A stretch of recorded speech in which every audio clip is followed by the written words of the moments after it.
இன்னைக்கு Christmas special plum cake எப்படி பண்ணுறதுன்னு பார்க்கலாம். பவுலில் வந்து 1/4 கப்பு ஜூஸ் சேர்த்துக்கலாம். நான் மேங்கோ ஜூஸ் எடுத்திருக்கேன். நீங்கள் இது கூட 3 டேபிள் ஸ்பூன் அளவு டேட்ஸ் நறுக்கி சேர்த்துருக்கேன். 7லேருந்து 8 செர்ரி கட் பண்ணி சேர்த்துருக்கேன். இது போல் ரைசன்ஸ் சேர்த்துக்கலாம். 3 டேபிள் ஸ்பூன் அளவு டூட்டி ஃப்ரூட்டி சேர்த்துருக்கேன். ஒரு 1 மணி நேரம் ஊற வச்சுக்கலாம்.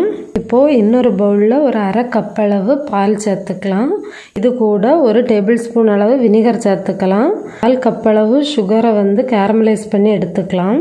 இப்போது கேரமல் சிரப் ரெடி ஆயிடுச்சு. இப்போது அது கூடவே சேர்த்துக்கலாம். 1/2 கப்பு சுகர் சேர்த்துக்கலாம். சேர்த்து நல்லா மிக்ஸ் பண்ணி எடுத்துக்கலாம். ஒரு ஜல்லடையில் 1 கப் அளவு மாவு சேர்த்துருக்கேன். 2 டேபிள் ஸ்பூன் அளவு கார்ன்ஃப்ளவர் சேர்த்துக்கலாம். அதுக்கப்புறம் 2 டேபிள் ஸ்பூன் அளவு மில்க் பவுடர் சேர்த்துக்கலாம். 1 டேபிள் ஸ்பூன் அளவு பேக்கிங் பவுடர் சேர்த்துக்கலாம். ஸ்பூன் பேக்கிங் சோடா சேர்த்துக்கலாம். நல்லா அரைச்சி எடுத்துக்கலாம். டீஸ்பூன் அளவு ஜிஞ்சர் பவுடர் சேர்த்துக்கலாம்.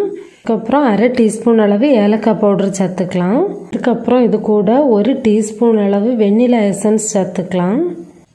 அதுக்கப்புறம் கொஞ்சம் நட்ஸு சேர்த்துக்கலாம்.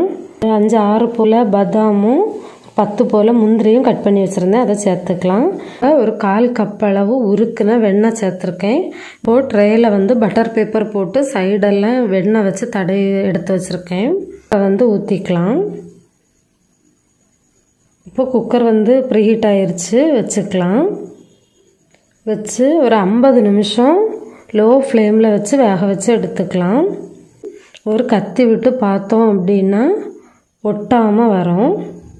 நல்லா சாஃப்டாக இருக்குது. சூப்பராக வந்துருந்துச்சு. இவ்வளோ சாஃப்டாக இருக்குது.